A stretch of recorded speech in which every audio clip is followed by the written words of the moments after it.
Mr. Del Cullum. Wow, I'm out of breath. I just want to talk about trash. And I can't talk that fast.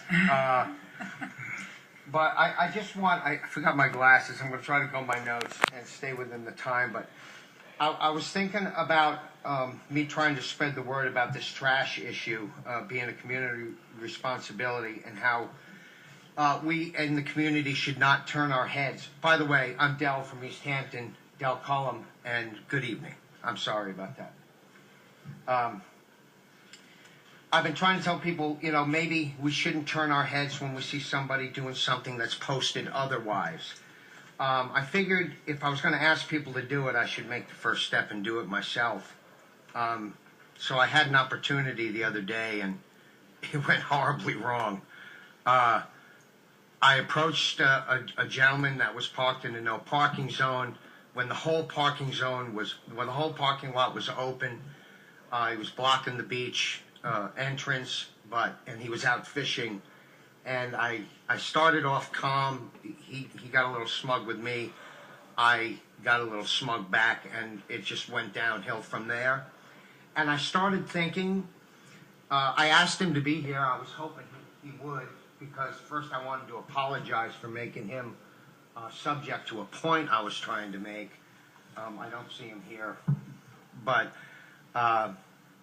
the point was that I don't want people to have to approach other people like I did. I don't want them to have to experience what I did and have to go through that experience, which leads me to ask you for more help in this problem and more direction for me.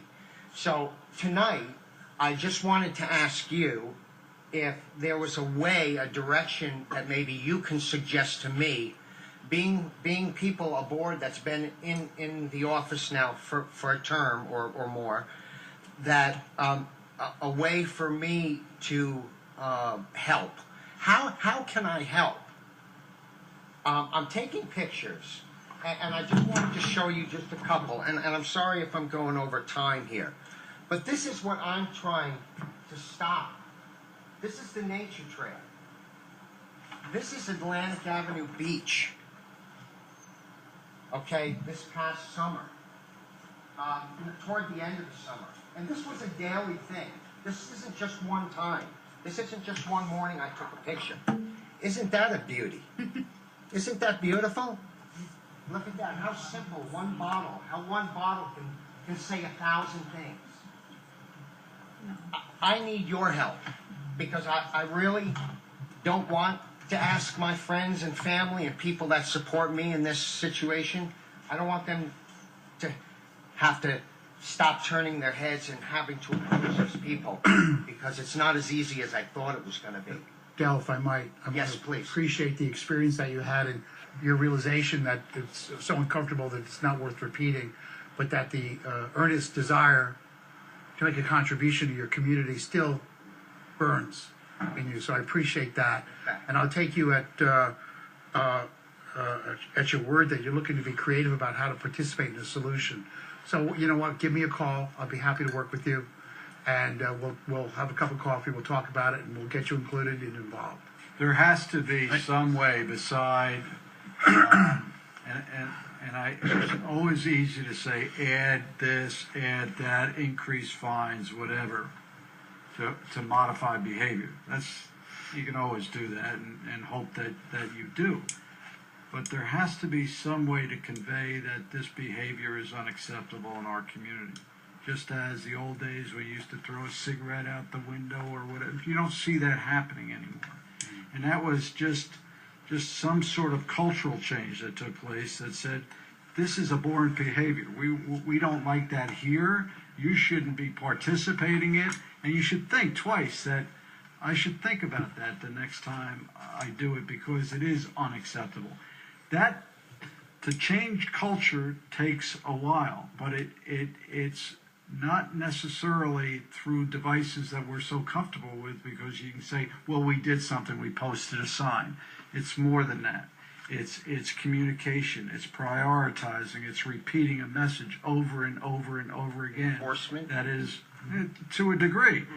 There are some people that say, well, we have enough police or we have enough code enforcement, therefore, ergo, it will change. It doesn't change that way. It changes. You'll see that. Certain people, I was coming out of the building one day and this truck is parked, Range Rover type truck is parked right on a lawn. The entire area was open for parking. And I went, there was a kid in it, and I said, whose truck is this? He says, my friend. I said, where is he? He said, it's like getting a permit.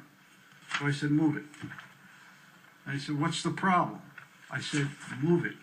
You're parking in an area that is unacceptable. There are plenty of parking spaces here. Kid comes out of the building and says, what's the problem? I said, it's where you're parked. I said, there are outlined spaces for where you're parked. He said, oh, yes, there are, aren't there? I said, don't be. I mean, I could be being condescending if I want to. And I finally said, fine. I said, I'll tell you what, why don't you just stay there? I'll have a unit here behind your car. But I don't know how to, it was just bad behavior. I mean, it was bad behavior that resulted in that case of a person parking where he shouldn't have parked, where he blocked even the handicapped people. I mean, it was bad behavior that left a beer bottle on the beach. If you bring it on, take it off. That's all we're asking you to do. We're asking you to be considerate. I constantly say, Del, I can put another 18 trash cans there and they'll be filled up. Because people are taking it out of their truck or out of their car and putting it in those trash cans because it's too uncomfortable or too long for them to go to the recycling facility. To Bill's. Could I give a shout out to Pete Hammerly just for that?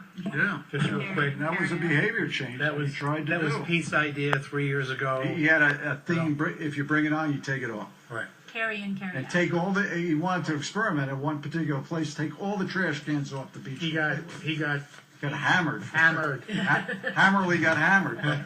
But it's, again, when you revisit some of those things, it was trying to set a tone. And again, this booklet that Martin Drew just handed me, Living in Our Community Guidebook to Being Part of the Town of East Hampton, and it says right in here, disposal of trash. As is true in other places, Town of East Hampton, littering on the beach is a punishable fine. And, it also addresses trash public behaviors. Some behaviors regarding personal conduct will result in summons and a fine, littering. But I think unless there's actually something to back that up, But anybody can pay a fine. I agree with that. that's true I too. agree with that. I happen to agree with the supervisor. I don't believe that adding more trash cans is the solution. I don't believe that increasing fines is the solution. I think it's embarrassment. Just as it became embarrassing to smoke a cigarette in a breakfast place because everybody stared at you and said that's unacceptable, people stopped. I mean, I know it was against the law, but lots of things are against the law, and people do it anyway. It's against the law to litter on the beach. They do it anyway. So I sort of think, this is just a thought I'm throwing out there, but we all know, we've seen cars drive up and take their bag of garbage out of their car and put it into the trash can. And the trash can is there for the person who has the napkin after they eat their ice cream cone and they want to put the napkin in there. If we did, for your weekly it's garbage. not for your weekly garbage. Daily. Exactly, and so I'm just throwing this out there, but what if we actually opened those bags and found out who they belong to?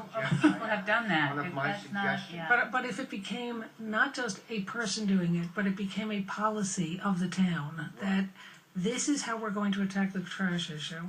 Because I know Pete, to his credit, brought solar trash cans to the town. I haven't seen them. I haven't yet, so I don't know where they are, but I know he bought the concept.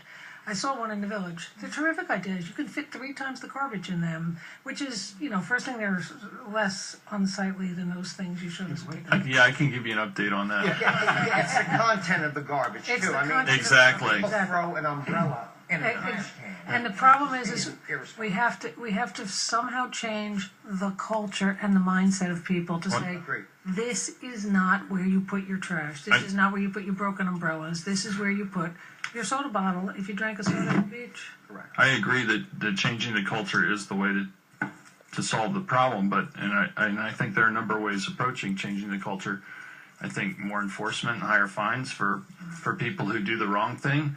Public embarrassment is a great tool, and just sort of a public awareness that, hey, we keep our beaches clean here. Don't leave that on the beach. And I've seen people on the beach say to another person when they pick up their blanket and go, hey, excuse me, you forgot to pick that up. And, sometimes, the person shows that they only had 4 fingers missing on their hand, and other times, they say, oh, yeah, sorry, I didn't notice. So. Right.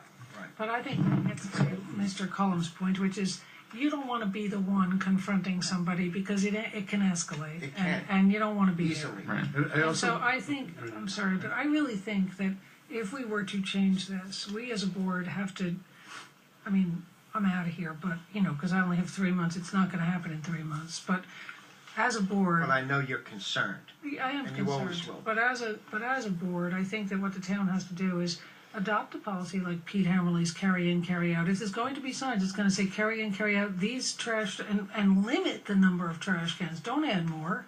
And say these trash cans are specifically for, and have people, even if it takes a few days of having lifeguards standing up there and saying no, can't do it, just to get people into a place where it's not okay. It's really not okay to throw that stuff in there. Dale, you're very clever and creative, Thank you. and the litter committee has been working on ideas, and they did do some PSAs, public service announcements on LNG, that were done by some kid actors that were from the spring school, which I thank them very much for doing. It was very cute and clever, but there are other ways that we can, that people want to participate instead of punishing people. We can make them want to become part of the process in a good way and become part of the community in a all-encompassing, kind of whole world How kind of beautiful way. would that be? Well, that would be great. But you have some great ideas, so if you'd like to become a member of that committee, I would also welcome that. So I would, and I'll follow up on that. I will Great. follow up with you, Please, thank you, sir. And I appreciate everybody. I do have some ideas I want to throw at you before you all leave, as you say, because you've been here, and I want it from I want your opinions. I think it'll help me. But I think I agree with Sylvia. Actually, that would be a terrific use of the litter committee because it isn't. I do not believe in the punishment method. I believe in making people feel like they want to do the right thing, not I'm going to fine you because that is just so punitive. It makes people feel Rebellious. Yeah, but you did recognize that it might take somebody That's right. ensuring that people do the right thing Which is until the not- pattern's which is- established. I So do. I absolutely do. But I didn't. You'll notice I didn't suggest a police officer with a gun and a ticket book. I didn't suggest I that. don't think you would need a gun. Thank you, Bill. Thank you very much. Have a good night, everybody.